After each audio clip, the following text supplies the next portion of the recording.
Boarding House Experience.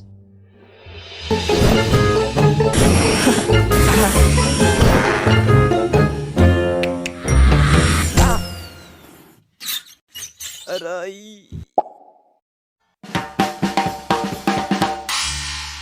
Bago ang lahat, ano nga ba muna ang boarding house? Sa hindi pa nakakaalam tulad ng mga batang manonood ko dyan. Anyway, ang boarding house sa isang kwarto ay marami kayong magkakasamang buraot na nangungupahan o tinatawag na bed spacer. Karamihan sa mga umuupa ay estudyanteng buraot, mag-asawang buraot o kaya naman nagtatrabahong buraot. After kong graduate ng high school, sa city na ako nag-senior high. Kasi yung school namin is from grade 7 to 10 lang ang meron. At located pa sa gubat.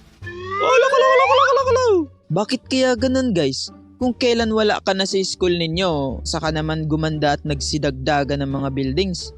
No? Ma'am, gumanda na ang school natin no? Di aircon pa lahat ng room.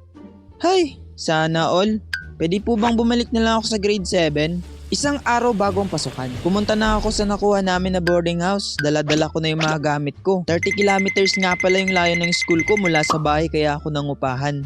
That time, kinakabahan talaga ako kasi first time ko maging solo independent ng pansamantagal. What if puro mga buraot ang makakasama ko dyan? Okay lang, mas buraot naman ako eh.